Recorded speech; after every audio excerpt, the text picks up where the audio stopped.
गणपती उत्सवाचा तिसरा दिवस होता.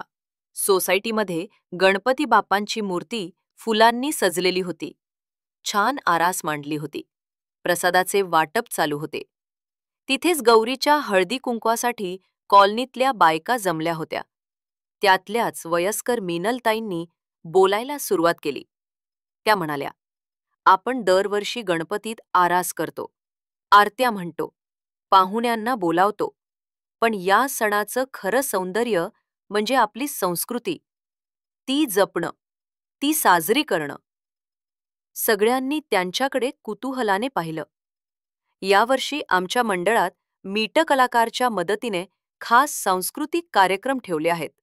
मंगळागौरीचे खेळ, भक्तिगीतांची मैफल, हास्याचा धमाल कार्यक्रम आणि अजून बरेच काही. पण काही मंडळांमध्ये मोठाले स्पीकर लावून डीजे वाजवतात, धांगडधिंगा करतात. आणि आपण गणपतीच्या शांत भक्तिपूर्ण उत्सवाची ओळखच विसरतो.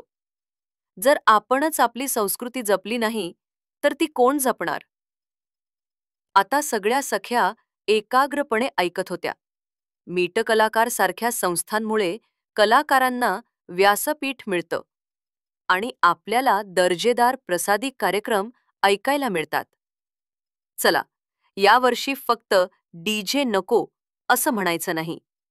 त्याऐवजी पर्याय देऊया. मंगळागौरीचे खेळ, भक्तिगीतांची मैफल, हास्याचा धमाल कार्यक्रम, खऱ्या अर्थाने आनंद. आणि सगळ्यांनी एक सुरात म्हटलं, गणपती बाप्पा मोरेया. यापुढे सगळे कार्यक्रम आपण मीटकलाकार कडूनच घ्यायचे.